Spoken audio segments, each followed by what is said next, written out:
My name is Lauren Wozniak, and I am the Program Director at Willow House. I'm pleased to introduce to you our new series, Living with Grief in Uncertain Times, Help and Support for Families. This new series is facilitated by Willow House's senior trainers, Pamela and Andy McNeil. This will be a 5-part series released weekly online. At the 6th week of our series, we will have a live Q&A session with Andy, Pamela, and myself. Please bring any questions and thoughts that you might want to share. We're looking forward to supporting you virtually at this time.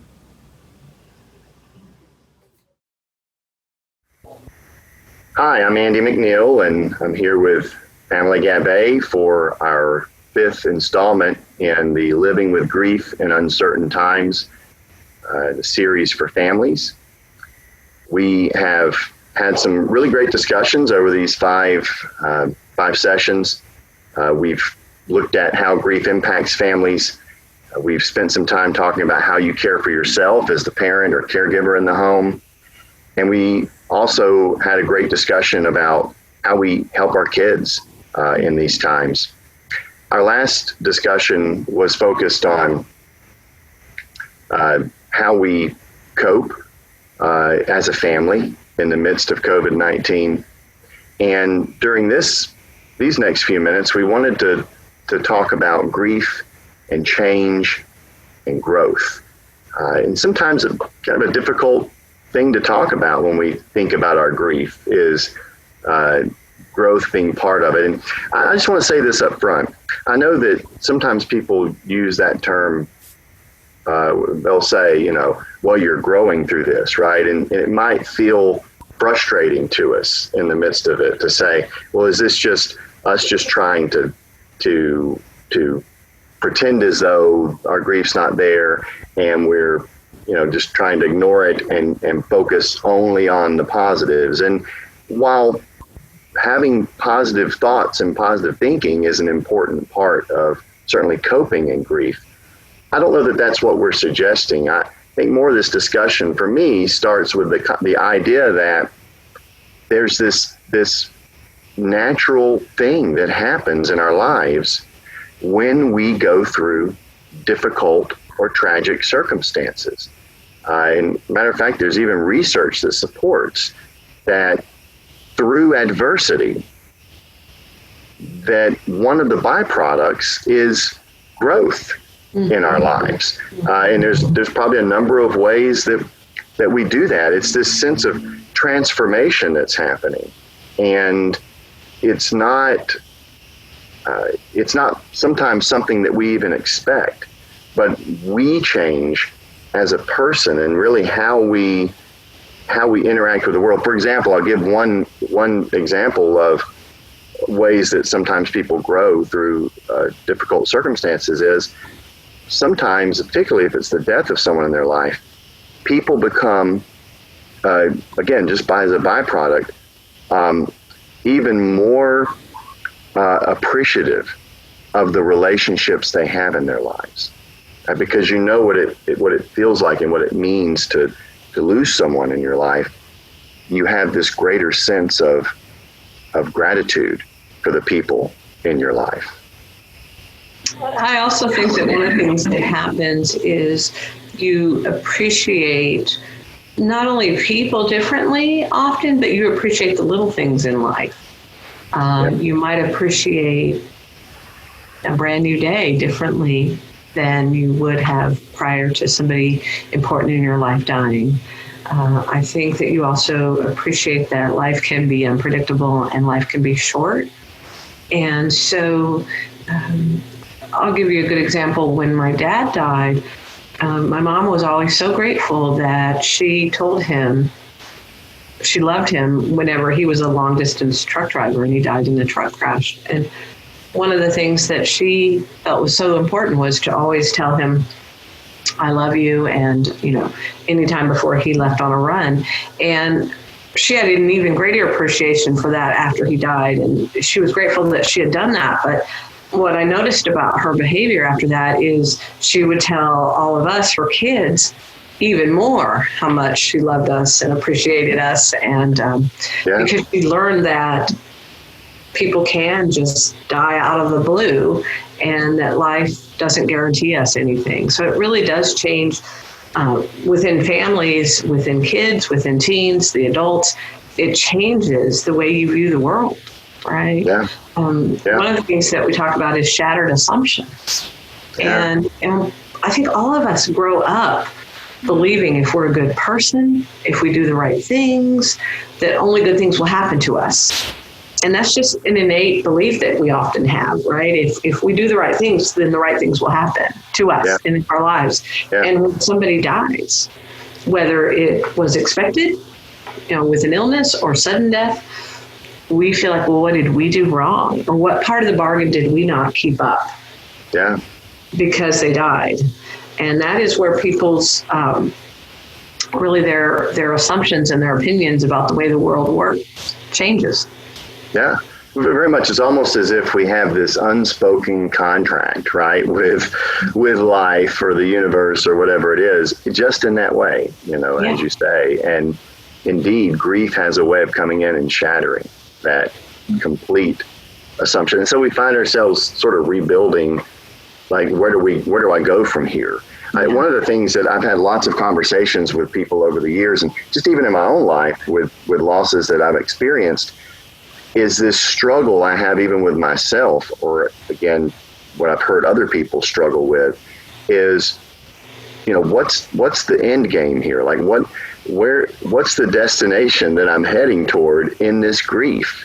Just the other day I had a lady say to me, I can't imagine feeling this way for the rest of my life. Right, was kind of her verbiage, and she went on to talk about, I want to get back to the way things were, and the issue in grief is that that's not the destination. We don't go backwards to the way things were because something is distinctly different. Someone who was in our life isn't in our life. Even with COVID that's going on, we don't go back to the way things were before we experienced COVID.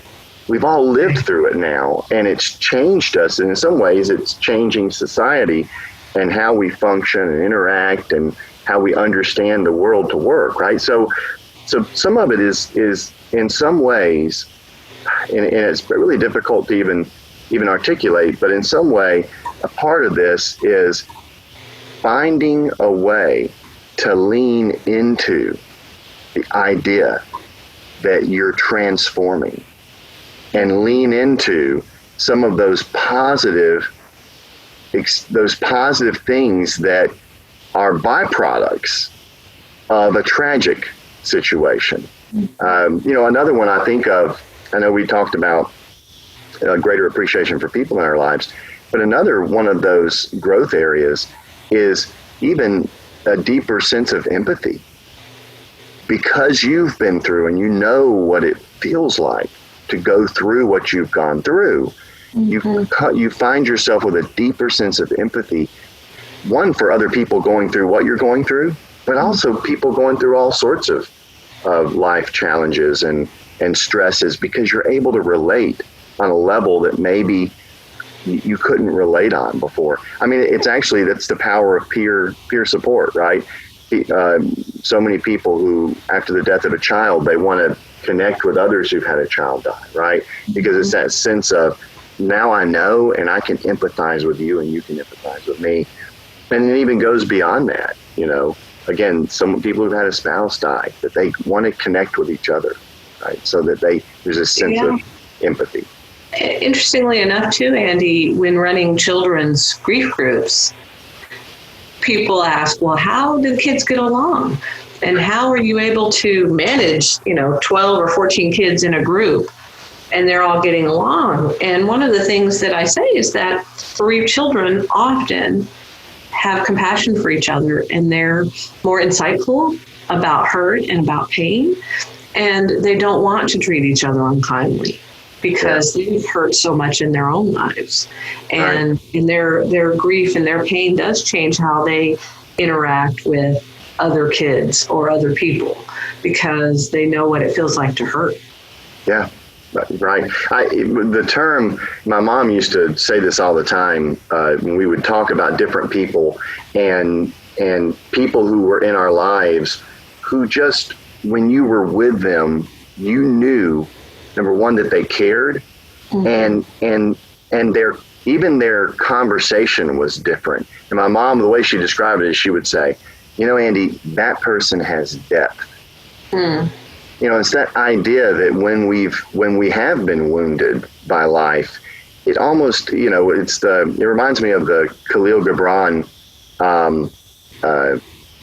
verse about joy and sorrow, that sorrow digs deep caverns in our soul and that sense of depth. And then he goes on to say, so that we can contain joy at an even deeper level. And it's that recognition that part of having struggles also in some ways makes us a person with more capacity to have that depth, to have that sense of empathy, to appreciate life on a different level, and what that means. Now, I also want to talk just for a second about, because I think there's these natural sort of, consequences, or however you want to call it, of grief, or going through a difficult time where there is growth. But I also want to talk about the concept, there's also sometimes work that we have to do to grow through our adversity, right? It doesn't mean that we just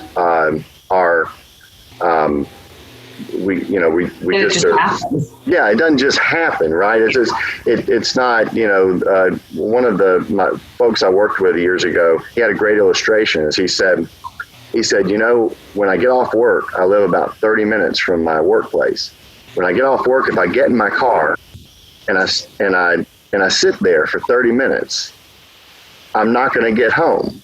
I have to crank the car. I have to put it in gear.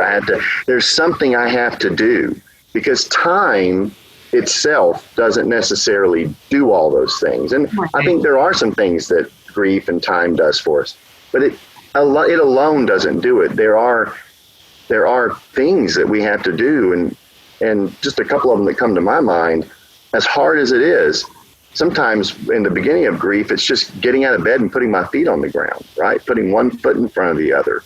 At some point, it becomes the challenge of, I think I need to start accepting some invitations again to go visit with friends, or to step out of my house and do certain things and participate, right? Or maybe it becomes a challenge at some point of saying, physically, I'm not well as a result of this. So I need to put healthy things in my body. I need to get out and move and exercise, right?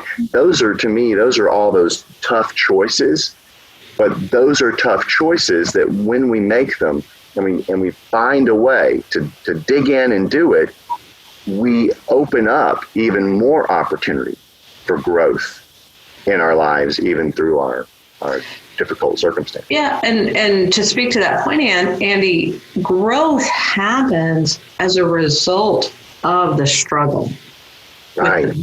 And with the grief. That is where growth happens. It is grappling with what has happened. It is figuring out ways to cope. Maybe it's talking to somebody, telling your story, right? That wrestling with the pain and the circumstances is where the growth happens. Yeah. Something that we think about and we hear a lot, especially when we talk about bereaved children, is resilience. And we hear, oh, children are resilient. How many times have we all heard children are resilient? Or said that. Or said it before we knew better, maybe, right? Right. And for some reason, bereaved children are supposed to be even more resilient. Right? They have special powers. They're even more resilient than the rest of the kids out there. In reality, what we can do as whether we're a family member, a family friend, somebody in a helping profession, if we're with bereaved kids and teens, what we can do is help them as they grapple and struggle, that enables some growth. And really the difference between growing through your pain and your grief versus bouncing back. Resilience talks about bouncing back. And when you bounce back, think about a rubber ball. You throw a rubber ball, it bounces back. And it typically lands, bounces back and lands where it started or near where it started. With growth and with change, you land in a different spot. Yep. So you're not where you were when you started. Yeah. Right? And part of that is lessons learned. Right. Right. It's not just growth, it's what we learn along the way. Right. Which is very empowering for kids. Yeah. The fact that they're not only surviving, but that they can thrive. Yeah. And by the way, I say that to kids and teens. Do you know what surviving means? Do you know what thriving means? Most of the time, younger kids have never heard thriving. So Right. I talk about that's what living a life where your pain and your loss doesn't have to define you. Right. It is always going to be a part of who you are, but it does not have to define your life, whether your life as a child, as a teen, as a young adult, or as an adult, in the rest of your life. It's always going to be with you, but there are things that we can do, and that's very empowering for any age. Right. Well, and when you're able to go through something and realize you can live through it, like something that in your mind was the worst possible thing that can happen, and I can live through this, and the sense of strength that gives, even just even strips us of a little bit of that fear that often holds us back in life in so many different ways, right? To say, if I can live through this, there's lots of things that I can do, lots of challenges that I can face. So we only have a few minutes left, and I just wanted to kind of maybe close with a couple of thoughts in us thinking about this idea of growth. And Pamela, I'll give you a minute to give a few pointers as well. Just one of the things I wanted to just reemphasize when we think about this process and what it means to grow is often a beginning to that is allowing ourselves to lean into that growth. I just want to repeat that point because sometimes it's just hard. It's hard to say, this is my life now, and to accept that this is my life. And if we can do that and begin that process of this is my life, and how have I adapted to this situation, and what does that look like, and what does growth look like in my life, that we at least allow that opportunity. And I'd like to add also in closing the idea that when somebody first dies, and when I say first, I mean the first typically few years, the idea of growth seems very far away. And for many people it is. We're talking about it because it is something that a lot of people find they go through. And often growth will lead to some hope for the future. Right. And hope is another word that sounds so far away. And how could you ever have hope again? Right. Well, kids need hope. They need hope for their future. They need hope for right now. And even though that might be so hard for you to think about or grapple with or conceive as anything that might be part of your future, it is really important for kids to know that there is hope for the future. And really, change, growth, and hope are all tied together. Yeah. Yeah. And in some ways, all of those are somehow impacted not only by the decisions that we make, but by the attitude that we take in the midst of those struggles. So I've greatly enjoyed this discussion. I've enjoyed this series, Living with Grief in Uncertain Times, series that we've done for families. We appreciate those who have taken the time to listen to our discussions. We hope that you found them helpful, and we certainly look forward to perhaps putting together some different series in the future. So thank you all for joining us. We appreciate it. Thank you.